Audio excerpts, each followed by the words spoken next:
गुरुदेव डेरे बोला अनुभवाची आधी केले मग सांगितले. पशुखाद्यामध्ये मी क्रांतीच केलेली आहे. आज नाही, 48 वर्षापासून नो केमिकल. गाईना कसलंही केमिकल खाऊ घालायचं नाही. नो युरिया, नो फॉस्फरस, काही नाही, नैसर्गिक. पॅरासिटामॉल, तुमच्या इतर औषधी जे ग्रुप असतात असे केमिकल घातलेच तुम्हाला साईड इफेक्ट ठरलेला आहे. बरोबर आहे. तसं कुठलंही केमिकल गायला वापरत नाही. नैसर्गिक आहाराद्वारे गाई संगोपन करायचा हा मी प्रयोग 48 वर्षापासून करतो आहे आणि माझ्या शेतकरी पशु आहारातून मी ते सिद्ध केलेलं आहे आणि लोकांचा रिस्पॉन्स चांगला आहे. चांगले रिझल्ट आहेत. मला वाटलं नव्हतं लोकांचा एवढा रिस्पॉन्स मिळेल, पण मिळतो आहे पशुखाद्याला. आता अजून एक क्रांती करायची आहे शेतीमध्ये. जैविक शेती आहे सध्या सगळीकडे. Organic farming, organic farming, organic farming. पण नेमकं काय कसं करायचं? खरंच ऑर्गॅनिक आहे का? त्याचं काय रिझल्ट आहेत का? तर मी ते बघितलेच स्वतः. मी काय केलं, माझ्याकडं एक 500 लिटरचा एक ड्रम तयार केला. प्रायोगिक तत्वावर केलेला आहे सध्या. मी पुढं त्याचं प्रोडक्शन करणारच आहे, लोकांना देणार आहे. माझ्या बोर बागासाठी मी ऑर्गॅनिक फार्मिंग चालू केलेलं आहे. कसं? एक 500 लिटरचा ड्रम केला आहे प्रायोगिक तत्वावर. हा आहे 500 लिटरचा ड्रम.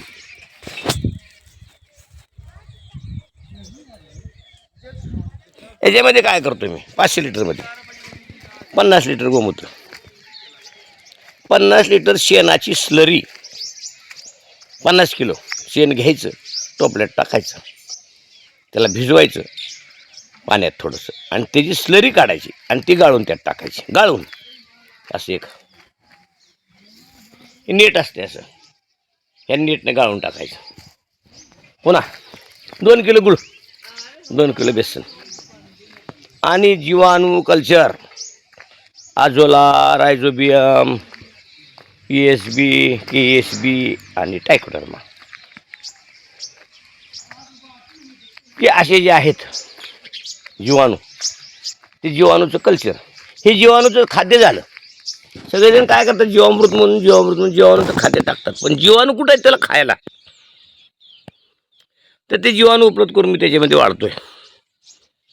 आणि त्याच्यामध्ये प्रोटीन पाहिजे. प्रोटीन कशात आहे? दुधात आहे, ताकात आहे, दह्यात आहे. असं प्रोटीन त्याच्यात टाकून मी माझा एक व्यवस्थितरित्या एक फॉर्म्युला तयार केला आणि त्याचा रिझल्ट बघितला तर त्याचा रिझल्ट खरा आला. बोराला चांगला फुटवा फुटला, बोराला गोडी वाढली, बोराची साईज वाढली. प्रत्येक भाजीपाला आणि फळझाडासाठी हे वरदान आहे.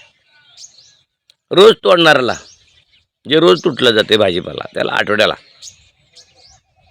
25 लिटर तुम्ही हे माझं जैविक खत वापरलं पाहिजे. मी बनवायला लागलं आहे. आता मी ट्रायल बेसिसवर केलं आहे, आता कमर्शियल बेसिसवर करणारच आहे. होईल सुरू 1 महिना 15 दिवसात. तो पण लोकांना मी माहिती देत आहे. मी काय देतो आहे. अनेक कंपन्या बायो फर्टिलायझर फसतात लोक. त्याच्यामध्ये फार मोठं रिझल्ट मिळत नाहीत, पैसे जातात. स्वस्त दरामध्ये मी तुम्हाला हे पुरवणार आहे.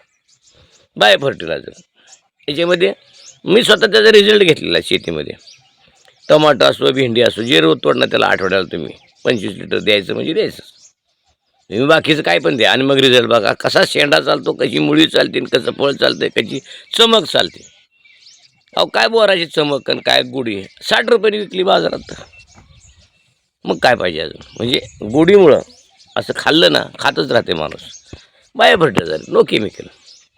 तर हे जे बायो फर्टिलायझर मी बनवायला लागलं आहे, ताकापासून, दह्यापासून, अनेक प्रकारचे जीवाणूपासून, जीवाणू आहेत, सुप्त जीवाणू आहेत. ते जीवाणू वापरायचे, जीवाणूला खाद्य द्यायचं आणि त्याचं खरं खाद्य जीवामृत झालं. गुळ, बेसन, गोमूत्र हे झालं त्या जीवाणूचं खाद्य. पण जीवाणू कुठं आहेत? जीवाणू पाहिजे तुम्हाला, तर त्यात जीवाणू टाकले पाहिजेत आणि ते मल्टिपल झाले पाहिजे. हजाराचे लाखानं झाले पाहिजेत आणि मग ते जीवाणू तुम्ही सोडले आणि ते ड्रीपमधनं सोडायचं.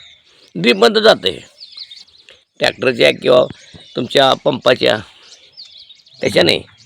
तुमचा छोटा पंप असतो, पेट्रोल पंप असतो, ट्रॅक्टर असतो, फेंच्युरी असते, कुठल्याही पद्धतीने सगळ्या शेतकऱ्याला माहिती आहे ते कसं आता ड्रीपमध्ये सोडायचं. त्याला काही वेगळं सांगायची गरज नाही. पण वापरायचं काय? बायो फर्टिलायझरची कास धरा, निसर्गाकडे चला, शेती समृद्ध करा. तुमची शेती समृद्ध झाली पाहिजे. फळभाज्या बिगर केमिकलच्या लोकांना द्या, मग त्याचा भाव बघा. लोक भाव देतील आपल्याला. लोकांना आरोग्य याला केमिकल कमी लागेल, फवारण्या कमी लागतील, रोगराई कमी लागेल, मर लागणारच नाही. मर हा विषय नाही आपल्या ह्या बायो फर्टिलायझरला. रोपाला ड्रिंचिंग करताना येणे करायचं, रोपाचे ड्रिंचिंग करा, केळीचे ड्रिंचिंग करा, द्राक्षाला करा, सगळ्याला करा. आणि अशा पद्धतीचं बायो फर्टिलायझरचं कास धरा, जैविक निसर्गाकडे जरा, निसर्गाची शेती करा आणि बघा माझ्या शेतीची आपल्या आणि त्या पिकाची काय पद्धत चालते. भेटूया पुढच्या भागामध्ये.